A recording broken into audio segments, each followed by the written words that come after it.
I'd like to start before you came to Cornell, because as one looks at your life path, it doesn't appear to be a straight line. So I'd like to focus on those inflection points or events or experiences that pointed you at a fork in the road, and you took a path that may not have seemed the obvious one given your background, right?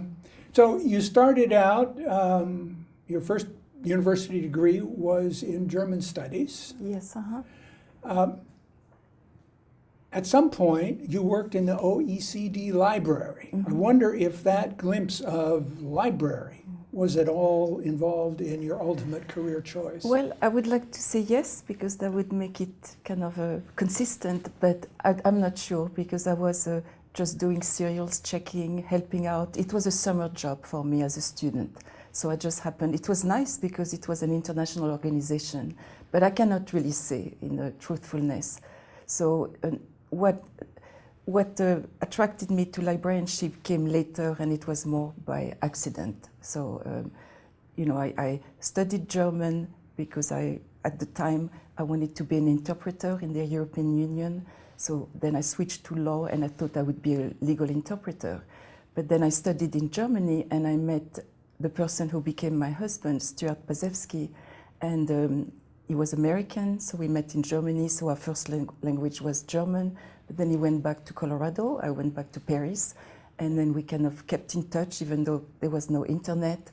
And then I was probably a little bit more adventurous than he was, because I'm the one who went to the United States. And I finished my law degree in Paris, and then I was offered a fellowship to study law in Louisiana. And as you know, it's partly a civil law country, a civil law state. So I did my studies at LSU, and then I moved to Denver, and we got married. And now we've been married almost 40 years. So that, and as I said, we had a long distance relationship without the internet, very romantic. So when I moved, you met Stuart at the University of Erlangen? Exactly, Erlangen-Nuremberg, yes, during my semester. Before you got your first bachelor's degree. Yes, I was 17 at the time. I had passed my baccalaureate when I was 15. And in France, you can study law directly after your baccalaureate, but I studied German because I wanted to travel, and that was a good opportunity, yes. And you taught German for a while. I taught, yeah, you've done a lot of good research, because I taught German in a high school while I was going to law school, yeah. Yeah, I was a substitute teacher, so, and my students they gave me difficult classes because I was young, I was 19, and my students sometimes were close to my age, so they were a little difficult, but that was good experience for me. So I studied in Paris, then I studied in Louisiana, then I moved to Denver. We got married because Stuart is from Denver, and then that's how I got into librarianship, because when I was at LSU, there was a wonderful librarian. Her name was Kate Wallach. She had a doctorate from Germany, but she had come over to the US because of the Nazi regime. So, and then at LSU, she had become the head librarian. And when I was working on my thesis, she, all of a sudden I had an office. I was an LLM student, and she brought all the books for my thesis. So she did all the research for me. And I thought that was just fantastic. And when I got this American law degree, and I had the French law degree and the German degree, I was thinking, how can I enter a career in the US? And I hadn't taken the bar either in France or in the US. So then I thought maybe librarianship would be a good avenue for me. So that's how, when I moved to Denver, there was a program in law librarianship, and if you had a law degree, it went pretty fast. So I did that program and got a master's in law librarianship. Was Stuart at that point also on the librarian path, or no, did that happen he was later? He was a teacher. You led on that particular. Yes, exactly. He was a teacher. Yes, yeah. So, that's so. I had, I had written my thesis on something that you may not be familiar with. It's an old civil law concept. It's called redhibitory vices, action in redhibition, which is when you buy a car and it turns out to be a lemon, it has defects in it, then you can do that action. So I did a comparison of Louisiana law, French law, and the UCC. So that was my contribution. Mm-hmm. So then moved to Denver, get the degree, and then I didn't know exactly, where to find a job that would combine law and librarianship. But my husband had a degree from Duke, and he said, "Why don't you apply blind?" So I sent a letter of application, and they just had a job opening. So we traveled. We had a little Volkswagen. Stuart had a little Beetle, like orange. So we took our belongings. They could all fit in that little car, and we traveled all the way from Denver to Duke. So that was kind of people dream of traveling through the various states of the U.S., and we did that. That was very nice. And then we got to Duke, and that was in 1977. So that was the beginning of my career. You were there from 77 until you came here in 93. Yes. And you rose through the ranks at Duke. In other words, you began as a reference librarian, senior reference librarian. You also taught there, right? Yes, yeah. I worked under Dean Paul Carrington and Dean Pamela Gann, and it was at the time where law schools were expanding their international law programs.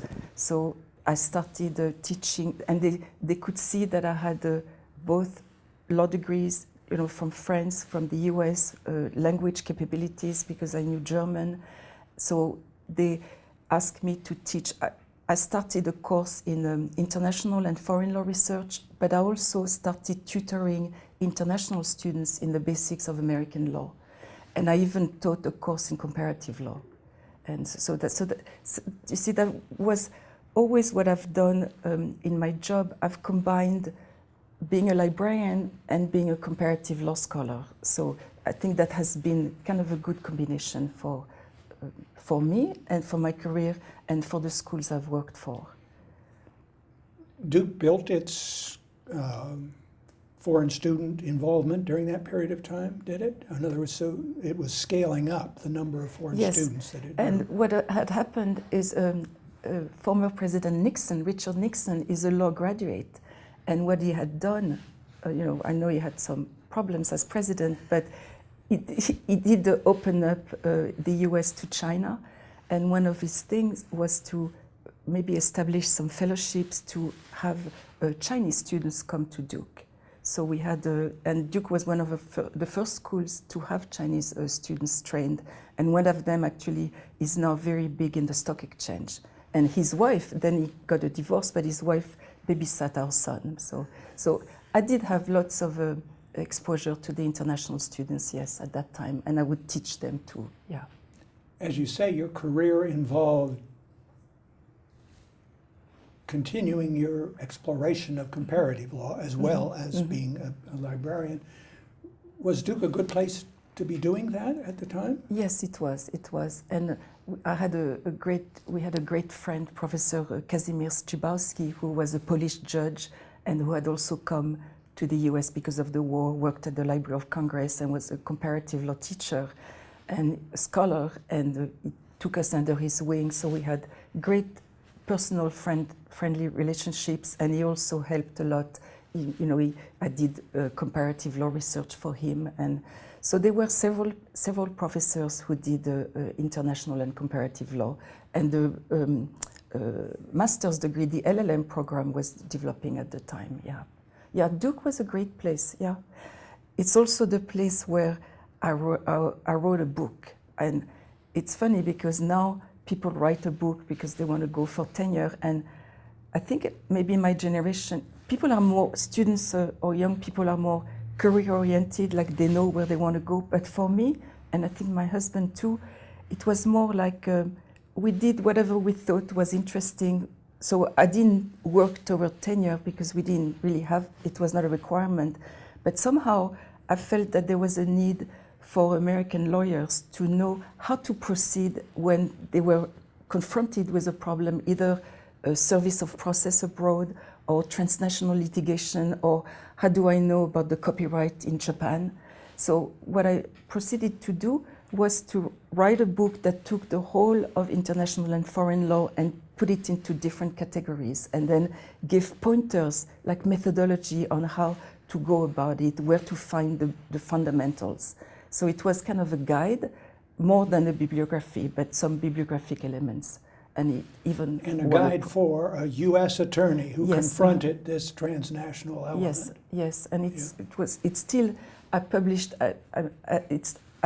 it for the first time in '91, and then it was regularly supplemented until 2006, and then now I have two young librarians who are going to reconceptualize it with my help, because you can imagine I started before the internet, so it was hard to do research at the time. You know, now you start with the internet, but we started with what can you find in the online catalog and go from there. So that was kind of a major big book called Germain's Transnational Law Research, and I was lucky because a lot of things probably in everybody's life happen, either you call it fortuitously or serendipity, but one day a man came to see me at Duke, and his name is Wallace Baker, and he's the son of the Baker who founded what it is probably the largest law firm in the world, Baker and McKenzie. And he just happened to see my name, that I was French, and his son was doing a master's degree in business at the school next to the law school, which is the Fuqua Business School. So he was nice enough to write a preface to the book. So I thought that give it some cachet. And then he was heading the office in Paris. So then we became good friends. And then I went to see him in Paris in his firm. And the book is still alive, as you say. It's still alive. It's about to have a rebirth, perhaps. Yes, exactly. And I think it will be good. It's both for academics, for students, but the idea was for lawyers to use it. So when it's going to be reconceptualized, it will be probably chunked up so that you can have the parts that you're more interested in, whether it's how to do research in copyright or how to do research in corporation law or topics that lawyers are more interested in. Yeah, no, and much influenced by the new information environment. Yes. Which I want to get totally, to. But totally, yes, yeah. Mm-hmm. Mm-hmm. Well, in '93 then, we lured you and Stuart to Cornell, you to the law school, and there you were able to take the threads that you had already developed at Duke and really play them. Leading the law library for 17 years, creating a bridge to Europe, both with a program in France and a program at Humboldt. Yes, and what, as you reflect back on that period of 17 years, what were the great challenges and the great satisfactions of what you were able to do here? Well, you know, before I forget, I wanted to thank you, Professor Peter Martin, because you were chairing the committee which hired me. So I'm very grateful, because I feel so blessed to have been able to work at Cornell, you know, for 17 or I think maybe even 18 years. It just, I was looking at, you know, there's a lot of documentation on what happened during this year. So yesterday I was looking at the annual reports of the library, the Cornell Law Forum issues. So it's like, to me, when I reflect, it's like a whirlwind of activities, of things happening every which way in the library, international activities with alumni. So the greatest satisfaction, it's hard to pick and choose. You know, I worked with a few deans, with Dean Osgood hired me, and I think the reason I got the job, there was somebody who was much more experienced who decided not to take the job. He stayed at Georgetown, and I was still relatively young, but I think what maybe made the difference in my getting the job was that I was tasked to look at the international and foreign law collection and see maybe, you know, what could be improved, how we could expand it, because again, Cornell at that time, Cornell has an excellent reputation in international law and foreign law. So I think there was a very rich collection, but maybe it was time to inventory it, to expand it in different directions. So, so I was tasked with that, and it worked out very well. What I liked, and you know, one thing that attracted me to Cornell also, when I was at Duke, I was picking up books from a professor who had retired, Professor Larson, and he had taught at Cornell at some point, and one of the books that it was a yearbook where you could see the tower and kind of nice snowflakes, and it looked so romantic. And I was thinking, oh, one day I would love to work there. And so that was the kind of my romantic vision. But I think the greatest satisfaction is to work for a place with a fantastic library collection. And that's not people may take it for granted here, but I've seen other collections and it's really top, especially I fell in love with the rare book collection. And I know I was there more to modernize the library, but I can talk about the rare book collection is I didn't pay attention before too much to older books, but we did wonders with it. I think my greatest satisfaction was to enhance faculty services, to have kind of individual relationship with its faculty and have the librarians have individual liaison, get to know what each faculty was working on and try to see how we could help them.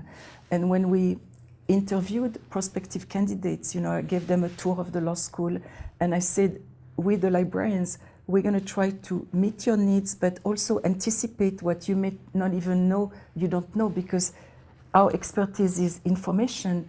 And if we know that you're interested in environmental law, then maybe we can try to find some new site or new book or new database that may help you. So I think my predecessor, Jane Hammond, did a lot of work on the renovation of the building. She did a lot of work on the infrastructure, the library system. And I think my own contribution maybe was in terms of expanding services, not that they didn't have any services, but maybe in an individual way. Also teach. We started teaching more, which I think is important. Teach for some credit, like basic online 1L courses, also classes in, we had some in foreign international law and different aspects, business law. So my greatest, I had a lot of great satisfactions because, the library was one. I love to work with the faculty. I love to integrate the library into the programs. And I loved it, of course, the international activities, because when you could do well as a librarian and it helped the law school's international programs, and they were like unheard of opportunities. For instance, when we had duplicate books that we didn't need, like reporters, but then friends wanted them, and that meant a lot to them for their research. So we shipped our books to the French Supreme Court, the Cour de Cassation, and then to the École Normale Supérieure, one of the best university. And then in exchange, they had a plaque. They recognized the friendship and the partnership between Cornell and the Cour de Cassation. They had a big ceremony. So it was it was very nice. We did some work for the French judges. We did some research for them. I know we did some research for a judge at the Conseil d'État, the Council of State, where he wanted, there was a lady who had been accused of murdering her husband or something, and she fled to France, and then Texas wanted her back. So the French court had to decide whether they were going to send her back, so they wanted to make sure they wouldn't put her to death in Texas, because France has abolished the death penalty. So it was kind of interesting to be involved. I'm guessing the outcome of that inquiry. I think the Texas Attorney General promised they wouldn't put her to death, so I think she finally went back. But so it's kind of an interesting reference question. Yeah. So that was nice. The challenges. I have many more working with. Well, just following that particular yes. Line of thought, you were a key person for the Paris program, which was blossoming during this period yes, of time. Mm-hmm. The other thing that was exploding in its scale and importance during this period of time was the LLM program. Yes. And so you were a key bridge person yes, for the school. Yes, and I got to know a lot of the LLMs, and I think we had a very large number of French LLMs, maybe because of all the work that Jacques Barcelot and others were doing with France. So and I still have LLMs who write to me, so the holiday card. So it's very nice because they remember, you know, it's kind of nice for LLM to know that there's a person who also comes from a different country, so they feel more at ease to speak. And I had a special contact with the young French students and American students who came for the JD master's degree program, because I was appointed the director of the dual degree program with France and then also with Germany with Humboldt. So I would go to France to select them, and not really, I didn't have to go to Germany, they were already pre-selected. So I did that for several years. It was an innovative program. I think only Columbia and Cornell were doing it. Now maybe some other schools are doing it. And it was, I have to show gratitude also to a French professor, Professor Xavier Blanjouvin, who was a LLM graduate from the class of 1951. And then he was the one who helped a lot with the summer program in Paris and also helped a lot with that dual degree program. And it worked so well that some Americans, after 2 years at Cornell, 2 years at Paris 1, they got the dual degree, French and American, and they could take the New York bar exam and then take the Paris bar exam. And several American students passed it, which is really hard. So it was very successful. And I am in touch with, I'm still in touch with some of the graduates. Like one became a French judge, Nicolas Michon, and then I know Delphine is a lawyer in Paris. So it's very gratifying because they still write to me.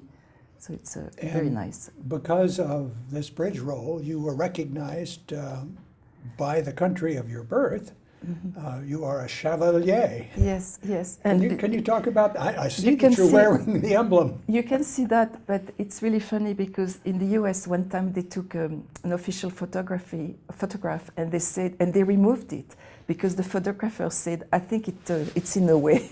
So I said, no, put it back, put it back. So it puts you in your place, you know, you think you're such a big shot and then they take it away. Or in the US, nobody pays attention. In France, when you go on the metro, on the bus, they look at it and they say, why not me? So, but it was nice. My grandfather had it, you know, it was invented by Napoleon to give like a little carrot to his soldiers. So in the past it was mostly for the soldiers, and then now it's for a lot of people. And this is the first stage, then you can have higher things. But it was a big honor because of all the work I've done to build bridges between the French and American legal cultures. And it kind of spurred me on to do even more, so that it worked well for me. So a lot of contacts with the French judiciary, negotiating with the people in Paris 1, helping establish the clerkship that is still going on started at the Constitutional Council, and then now it's at the Conseil d'État, which is the French Supreme Court for Administrative Matters, which is a much bigger deal than here.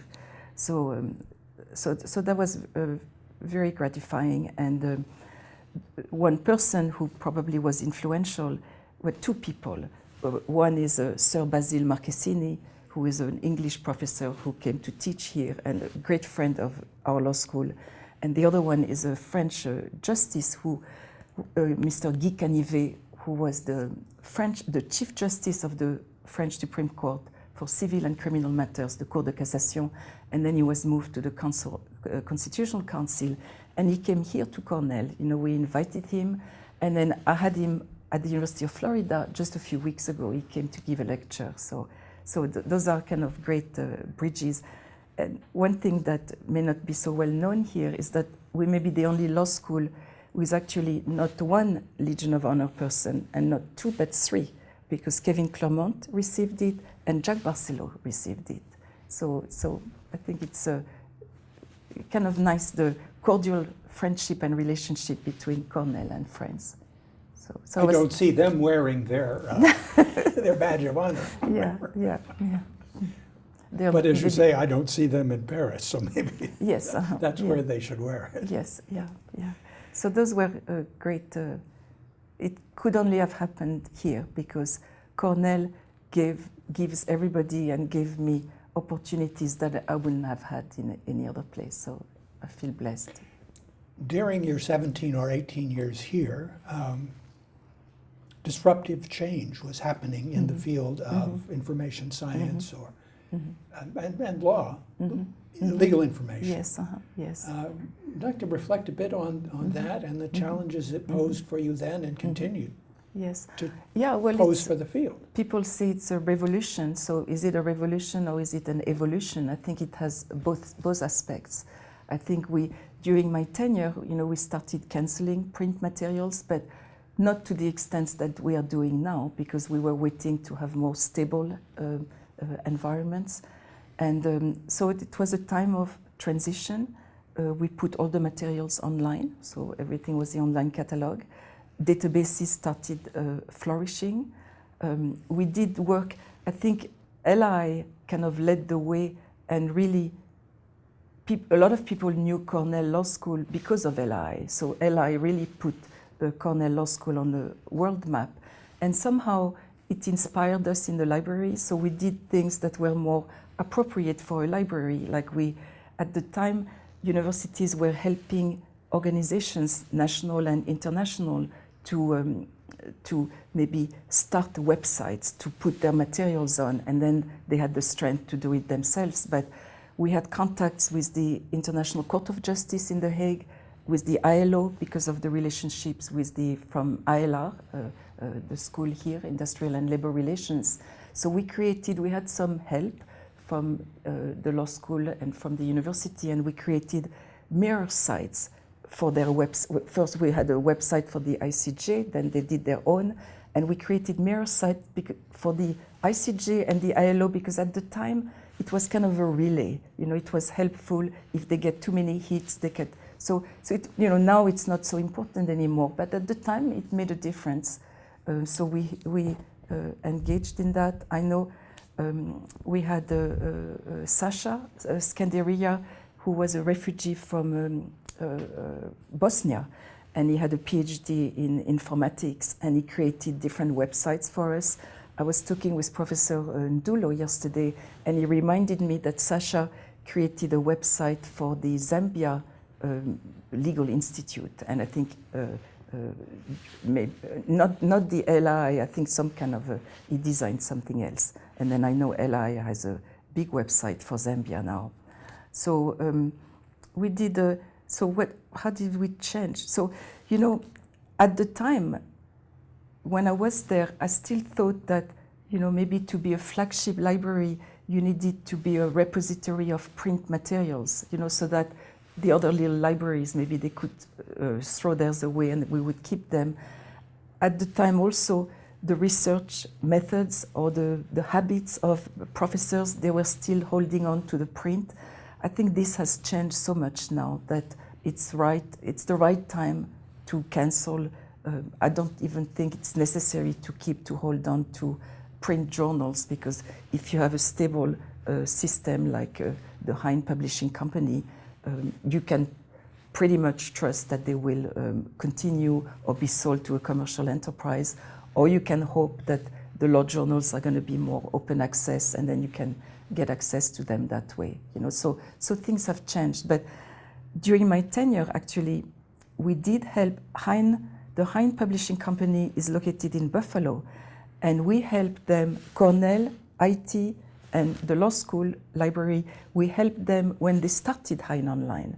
They asked us, I think the CU, Cornell IT, provided the infrastructure, and we gave some user comments. It was kind of clunky, but we helped them. So we were there at the beginning, and they gave us free access for several years. Now Cornell had to pay, but at the beginning. So we helped in those technological changes.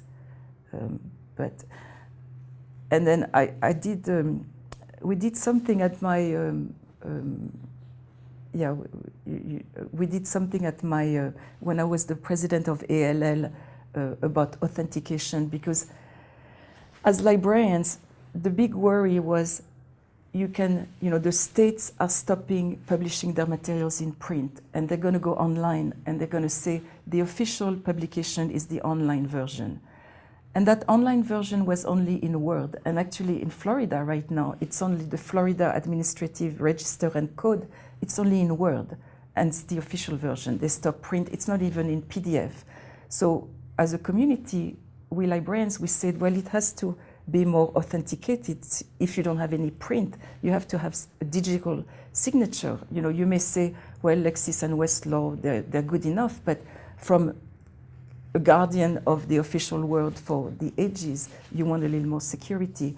So when I was president, and it has to do with, you know, canceling print materials. When I was the president of ALL, I commissioned a study to see which states had authenticated their materials, and none had done it. So then my successor, Sally Holterhoff, and then Barbara Bincliffe, somehow we got the Uniform Law Commission interested, and they passed what's called a Uniform Electronic Material Act, which now has been implemented in different states, not Florida, unfortunately. And it requires some kind of a technological means so that these materials are authenticated. And then you can feel better canceling the official state reports if they are still available, or even expensive commercial reporters, because you know that the information is relatively secure. So that was maybe the side effect of this disruption in the technology. And as you acknowledged, during the time you were here, you were president of the American Association of Law Libraries, and also you took a leadership role in the international body. Yes, yeah. You want to talk a bit more about Sure. those Yes, it was dimensions of your time? Yes, it was very exciting because it was nice to be president. You get vice president for 1 year, president for 1 year. So it's actually, you cannot hang on to your power because, you know, you don't stay for 10 years. But I wanted to be able, I don't like just to have a position to have it. I wanted to do something.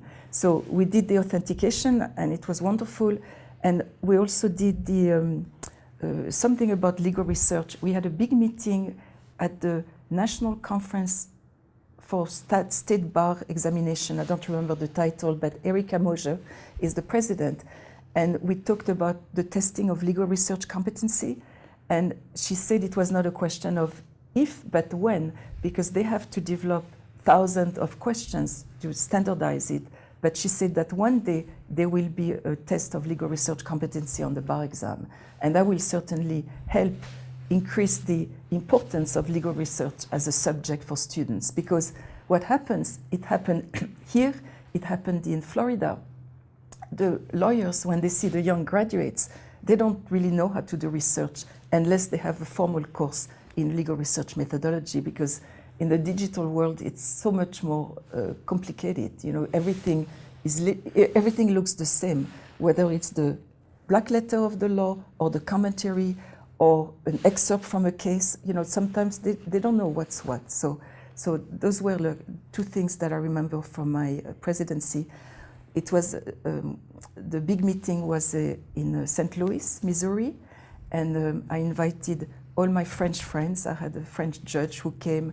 I had my friends from the French Library Association who came, and they talked on different topics. And it was the centennial, and so it was kind of nice to have a foreign-born person preside over the centennial. It meant ALL was kind of international, and yeah. So ALL was a great experience. Also, to remind me that we're just like, I don't know the English expression, but in French it's like a maillon dans la chaîne. It's like a chain, and you're just a little piece of it. And then, you know, you do somebody else before you has done something, you do a little something, and somebody else will continue. So that works very well in an active professional organization. So that was good for ALL. And then I got involved in IFLA. So IFLA is the International Federation of Library Associations. It's much larger. It's like over 5,000 associations and individuals worldwide, not only law libraries, but when I was president of ALL, then I had a little impact. So I was able to kind of infiltrate it and go together with some German fellow and an English fellow, and we said we need to have a law library section in that IFLA.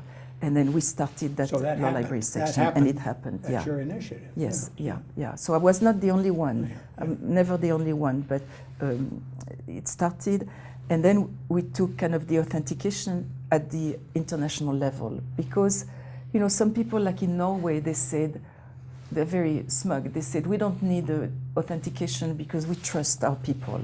But if you talk about like a developing country, it's kind of easy to alter the content of a provision, so you may want to have a little security there. So we've done a lot of workshops, authentication, and people like in Chile, they were influenced, and they said they're going to, Hong Kong, they're going to try to do, you know, different countries react in different ways. Some think authentication of digital legal materials is important. Some, you know, are not quite as conscious of it, but it kind of spreads. So I think it's good for the future.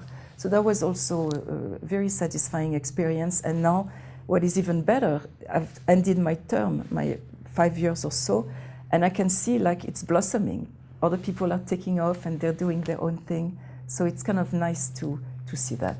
So I'm happy about that. As one looks across academic law libraries today in the United States, it seems to me that in the face of the changes in legal information, it's not at all, the role of law librarian is a puzzle. Yes. What kind of background one should have for that position, how one should relate to the leadership of the school, and how one relates to the university library infrastructure. Do you have reflections on that puzzle? I mean, there are important law schools that hire people for this job who have no librarian formal training. Yes. Then there's a whole question of whether the person should have a faculty teaching position or research position, and then how do they relate to the university library infrastructure? Yes. Any thoughts on where this is all headed, or what the right kind of combination is? Yeah, because of my, I was going to say ripe old age, but I'm going to say my vast experience. I have a lot of thoughts now, and I've worked in 3 different libraries. Right. I haven't moved around that much, Right. so Duke, Cornell, and Florida, University of Florida since 2011. So, and it will be interesting to see when I retire again, because I'm retired from Cornell, but when I retire from Florida, what advice I may give to the dean at the time, if they're interested in my advice. For me, the major role, you know, depends on if you talk about the director or the librarians, but just in general, the formal role, the most important role, fundamental of the law librarian at any level is to help faculty with their scholarship, support them in a proactive way, and then help students become proficient researchers, do a lot of teaching. So sometimes I think that librarians, the profession is becoming too technology-oriented, too like about the little apps or the latest technology, this, that, rather than the substance, the content. So what I call the fundamental role is what I call scholarship plus, and it's like a takeoff on what John Palfrey talked about. He was the librarian at Harvard at some point and guru of digital information. He said digital plus, but to me it's scholarship plus, and the plus, it doesn't matter. Then everything else, if you focus on the scholarship and the teaching and helping faculty, the rest is a means to the end. And what I call by the rest is organization of information, cataloging, using the latest appropriate technology, being innovative. It's all a means to the end. So I don't want that to be lost. I don't want librarians to lose track of the fact that most of them are lawyers as well as librarians, so they have the knowledge, the substantive knowledge, and they need to use it. You know, so for that, it means that you may have fewer people, but more qualified. And as far as the relationship with the law school, it's essential for each librarian, and especially the director, to be fully integrated with the programs of the law school. You know, it used to be that you could be self-standing, you know, everybody came to you to look at the shelves and so on, but this is no longer, you look for information, you don't, I mean, a lot of stuff is still not in the internet, so you need to look, and it's not, the books haven't all been digitized, so you still need books, but you're really looking for information, not no matter what the format is. So I think you need to be to be like a player at every activity in every area. And I'll give you an example because it's working out beautifully at the University of Florida with our new dean, Dean Rosenberry. Like, she's asked, because somehow she got a good impression of what librarians can do in terms of finding information. So we have a faculty development committee. There is a librarian there to just chime in or help. You know, we do the SSRN, the B-Press, but maybe other areas. We have, we're looking at strategic planning. Like, so there is a law school strategic planning committee. There is a librarian there. We have a committee on, law school committee on messaging and social media. There is a librarian there. So you see, and librarians have special competencies that we don't realize that are such a plus for the law school. Like, we are very organized. We know about organization of information, so it's part of our job. We're team-oriented. We always want to collaborate with other people. You know, we're not so individualistic. We look for the common good because we don't have an axe to grind. You know, sometimes faculty are interested in their research, but we look at the big picture. So I think, and it depends on the culture, but the more the librarians can participate at the table with the director of communications, the director of career, the director of social, you know, other areas, the development person, that works well. So it's really in relationship to the law school and the leadership of the law school that works best.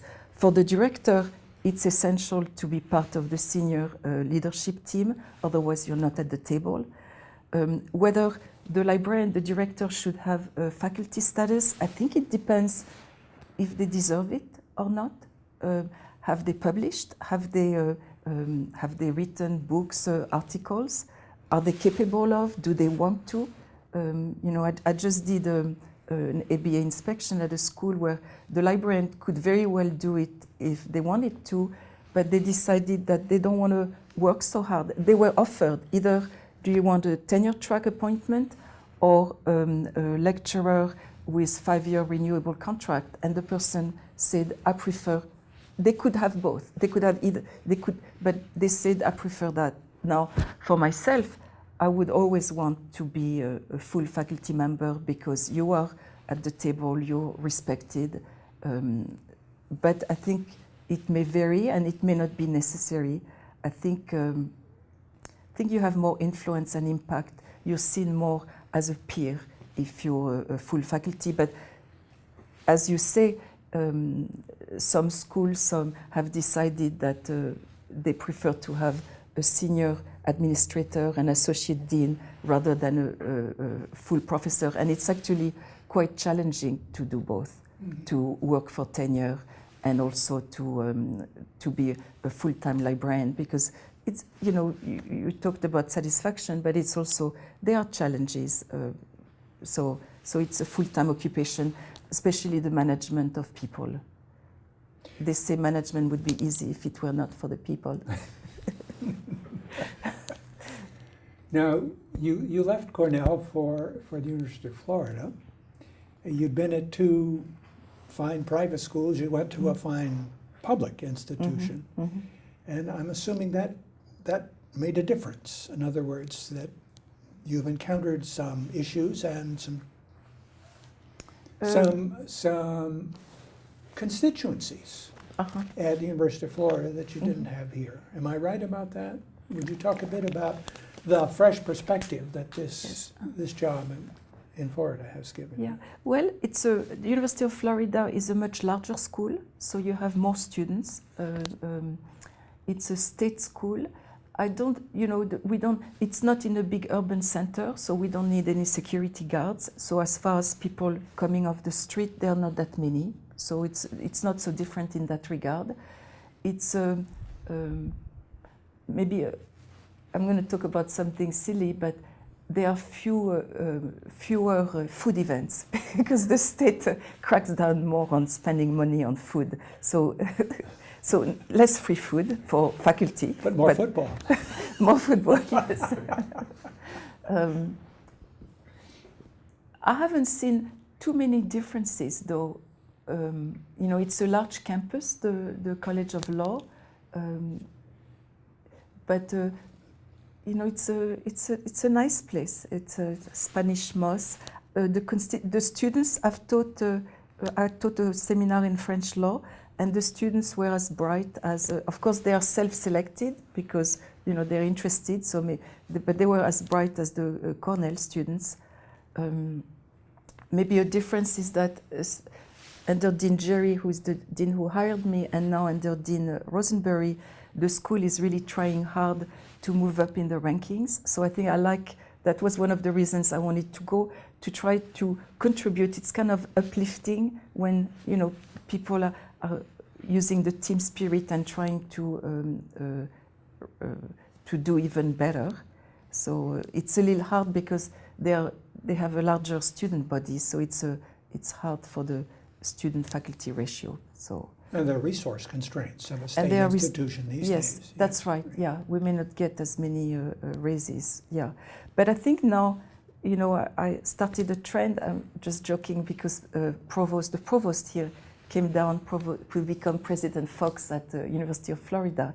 So there may be a trend, and the provost at the University of Florida is a Cornell graduate. He has a PhD in mathematics. But I think the new President Fox and the new dean, they're doing well with the legislature, and I think they're doing well for the university because there are big plans too. So I haven't, I haven't seen any drastic differences between Cornell and UF in the money. As far as the relationship with the university, I love the model at Florida because I have a great relationship with the university librarian. We collaborate. There's actually a tenure system for librarians, which is run by a committee of mostly the university library. So they get tenure through the library system. You know, my tenure is in the law school, but so they are tenure track, which they like, tenure track faculty. So we collaborate a lot. We buy databases together. We serve on committees together. We use their HR when we need to. We have our own HR, but they give us advice. But the big difference is that we have separate budgets. So, and I think that leads to mutual respect and a sense of boundaries. And I think it makes our relationship better in a way. And, you know, I know different models can work in different ways, but I like the current situation because, as I said, I see the university librarian, Judy Russell, regularly, and no friction, just a mutual support. And she's very supportive when, you know, we have some issues and they give me advice. Like if I talked to the HR person, I won't go into it because it has to... Not on camera. It has to do with tattoos, so... so I stop right there. We're at the point in the conversation where I'm going to say, Claire, what haven't we talked about that you would like to talk about as you reflect back on? Let me see. I have a little sheet here, because I put some names of people I didn't want to forget. Yeah, I haven't talked about the relationship with alumni because that was, you asked about the pleasures of satisfaction at Cornell. It was just wonderful because I got to know the alumni. They were very generous with the library and they were loyal and we had a great time. So Jack Clark gave a lot of money to the law school and to the library. And when we moved down to Gainesville, he still has a house in Gainesville. So we got to see him and his wife. And then now they moved to Sarasota I don't remember if it's not Sarasota, it's Naples. But we still see each other regularly when he comes up. So it's a nice friendship. Shep Gurian gave a nice endowments. Mr. Rosenblum gave nice endowments. Lee Weintraub from Miami became a personal friend, so we still see them from time to time. So that's a pleasure. And one thing that I wanted to mention about France also is that one time we had a big law alumni meeting, I think in the early 2000s in Paris, and a French senator taking care of French people outside of the US opened the doors of the Senate, and we had a big dinner at the Senate. So that was very nice. And I did become a US citizen. So Judge Relihan, who is a Cornell graduate, presided over my citizenship. So I'm a dual citizen now. And I could go on and on because to talk about things, I made many friends. I still have wonderful friends on the Cornell faculty. I'm currently working with Professor Valérie Hans on the French and the Belgian criminal jury system. And I'm very good friends with Kevin Clermont, who is a Francophile and good supporter. I was very friendly with Ted Eisenberg, who passed away too soon, and Bob Hillman, and George and Deirdre Hay. So I remember my time at Cornell with very fond memories. My parents were involved. They gave parties for the faculty when we were in Paris during the summer program. My mother got to know former Dean Gray Thoron. They had lunch together. So it's Cornell has been a huge part of our life. Our son grew up here, Nicolas, and of course my husband, son, and I, we enjoyed life. So it's a pleasure to be back here for this interview. And I would like to thank you for doing this, and then also thank Femi Cadmus, who is the current Edward Cornell Librarian, for extending the invitation. It has been a pleasure. Well, it's been great for us too. So thank you, Claire.